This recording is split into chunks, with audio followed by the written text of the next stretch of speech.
Mesdames, Messieurs, bienvenue à notre première session de l'année 2022. J'espère que vous allez tous bien, malgré un certain virus qui se balade depuis quelque temps. Ou d'autres virus. Nous vous remercions d'abord de votre présence. En tout cas, pour votre information, il y a environ 86 inscrits à cette soirée. On verra combien de personnes pourront nous rejoindre à cette soirée. Mais comme toujours, avant de passer sur le vif du sujet, dans le vif du sujet, quelques informations concernant l'organisation toujours de la soirée. La soirée, comme toutes les autres, sera enregistrée et sera mise à disposition donc des participants. Donc, si vous ne souhaitez pas être filmé, merci de désactiver votre caméra. Pour ceux qui désirent avoir une attestation, je vais y arriver, de la soirée pour votre certification, un lien sera envoyé incessamment sous peu par Gil dans le chat pour vous permettre de vous inscrire. Comme ça, vous recevrez ainsi l'attestation dans les 48 heures. Si vous avez des questions durant la présentation, merci de les poser à travers le chat et Gil se chargera de les poser à la fin de la présentation. Donc maintenant, je passe la parole à Elena qui, avec ses collègues, nous parlera de l'intelligence collective avec ses potentiels et ses pièges. La parole est à toi, Elena. Merci Dani. Bonsoir et merci à tous d'être présents à cette première soirée de SMP de l'année. Donc 1 plus 1 plus 1 égale 111 ou 1,11. C'est la question de la soirée. Potentiel et piège de l'intelligence collective. Alors, plusieurs d'entre vous, vous me connaissez parce que je fais partie de l'équipe d'organisation des soirées SMP, mais j'ai également la casquette de manager au sein du cabinet de conseil Juliet Serwen. Donc, en quelques mots, Juliet Serwen, c'est un cabinet de conseil qui est basé à Nyon. On est spécialisé en stratégie, en transformation, en innovation, avec un focus sur l'humain.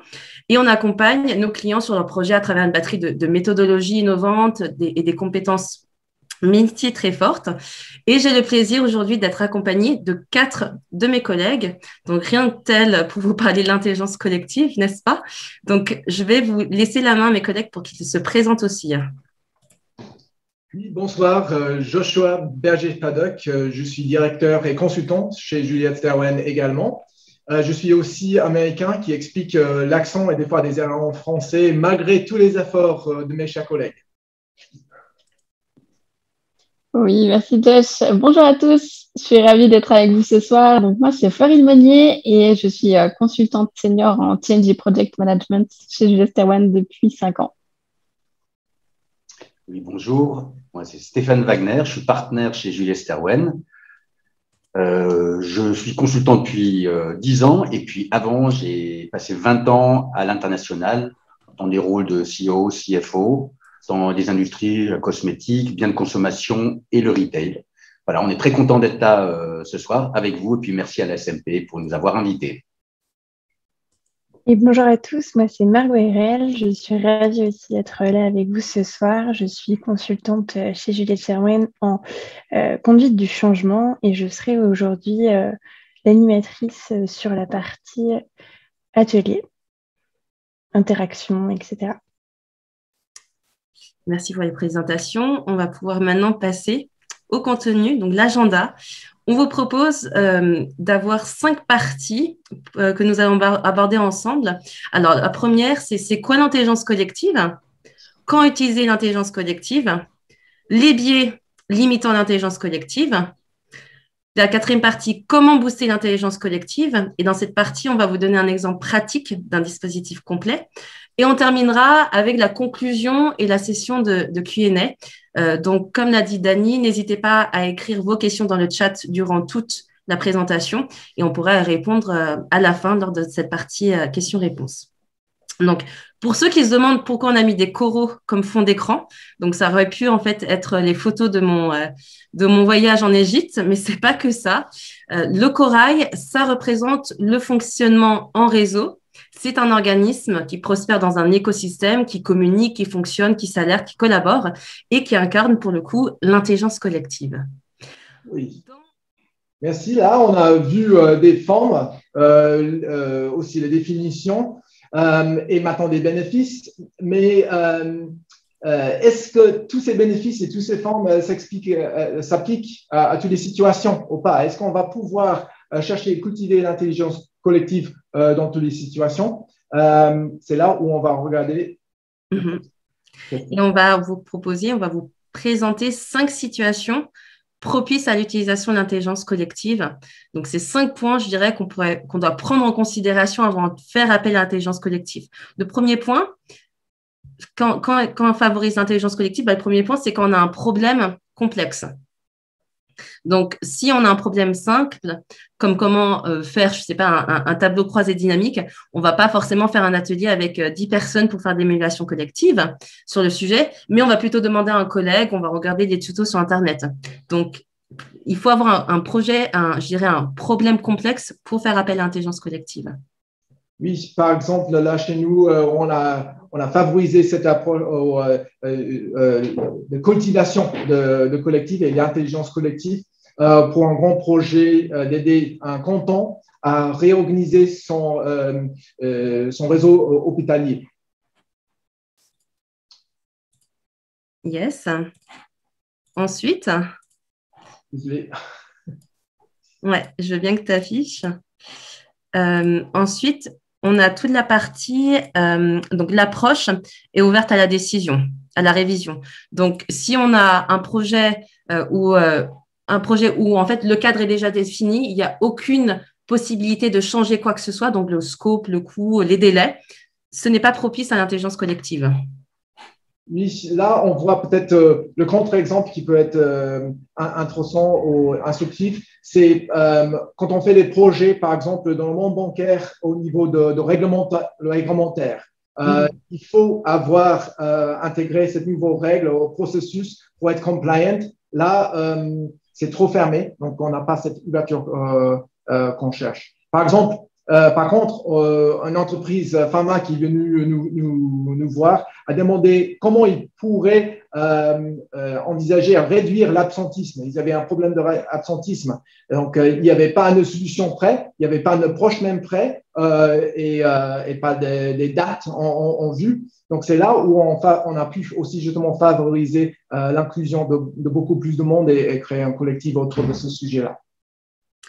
On doit ensuite favoriser l'intelligence collective après l'analyse préliminaire. Donc, il faut favoriser l'intelligence collective après l'analyse préliminaire. Donc, faites déjà les recherches, les analyses sur le sujet et ensuite seulement faites appel à un collectif pour travailler sur le sujet. Cela va permettre en fait de nourrir le collectif des résultats de l'analyse préliminaire et vont pouvoir collaborer, complémenter, soumettre des hypothèses, en tirer des conclusions, faire des plans d'action basés sur ça. Oui, effectivement, on sait que d'organiser autant de monde, ça nécessite pas mal d'efforts et d'investissements. Donc, il faut vraiment essayer de bien préparer le travail. Là, on va souvent faire ça dans les projets de transfert digital, là où on va déjà faire un effort d'analyser les benchmarks, le marché, les solutions potentielles, les usages des utilisateurs avant de venir avec toutes ces données pour faire travailler un collectif sur les solutions potentielles, par exemple. On peut également favoriser l'intelligence collective quand on a la capacité d'engagement du collectif. C'est-à-dire, pour favoriser l'intelligence collective, on a besoin de ressources libres. On a besoin de pouvoir les coordonner, les animer, de gérer le groupe. Donc, il y a cette capacité d'organisation en termes d'efforts de l'animateur également, et une capacité également à gérer les groupes et une capacité de compétence. Donc, la personne qui doit animer doit pouvoir également savoir animer un groupe et pouvoir savoir également donner envie.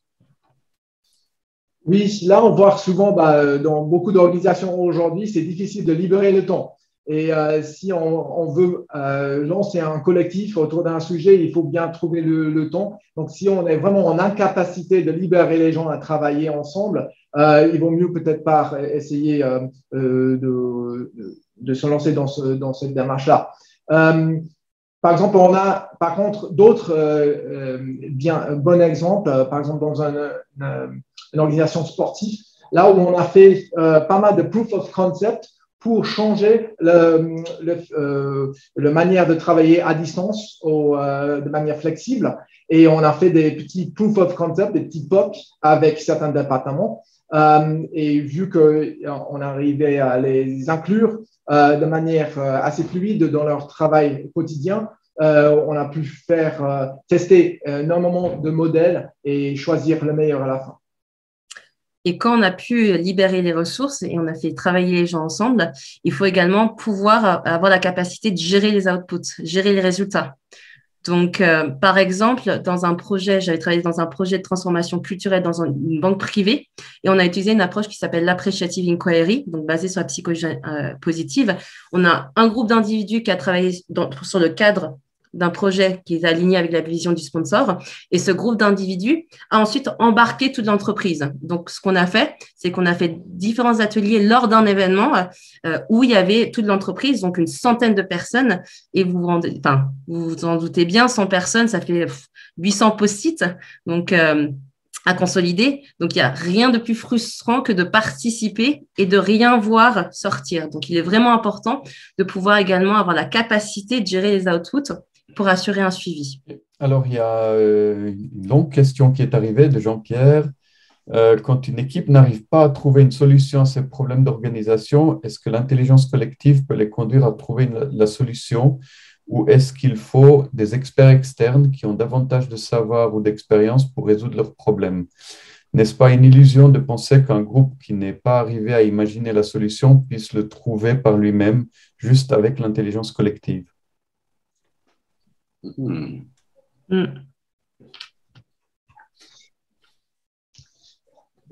Lance-toi, Josh, parce que très bien.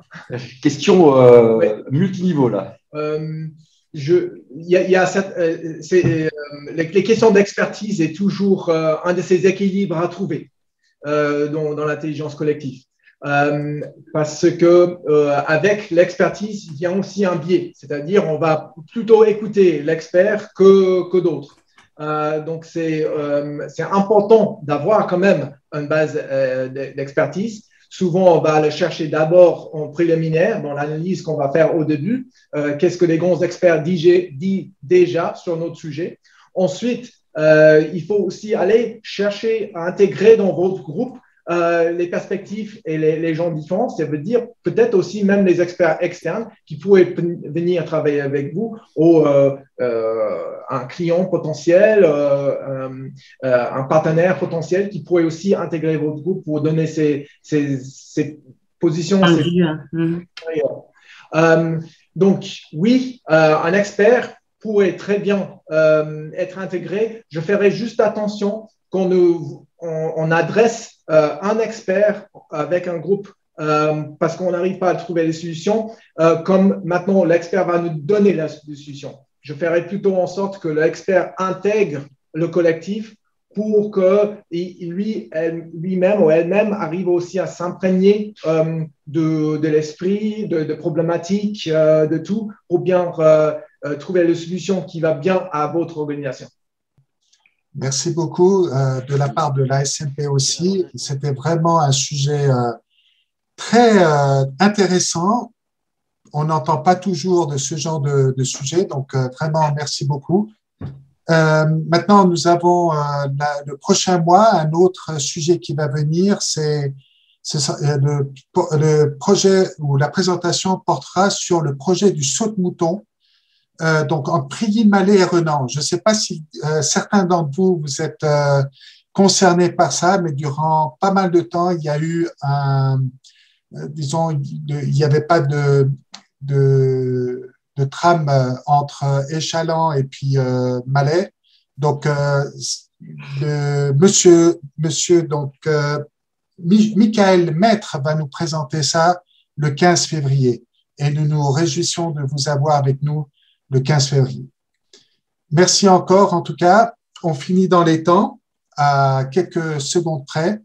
Et je vous souhaite une bonne année à tous quand même si je ne l'ai pas dit au début. Et merci encore à nos 5 conférenciers et conférencières pour ce moment très intéressant. Merci à tous. Bonne soirée. Merci à vous. Très belle soirée à tous. Merci beaucoup à tous. Bonne soirée. Bonne soirée. Et je reviens. En principe, jeudi, il y aura la vidéo qui sera disponible pour les participants. Et les attestations, tout à fait. Les attestations et puis la présentation aussi, je suppose, sera sur le site web de la SMP. Donc, vous recevrez un email en ce sens, en principe, jeudi. Bonne soirée à tous. Bonne soirée. Au Au revoir. Merci, au revoir. Au revoir.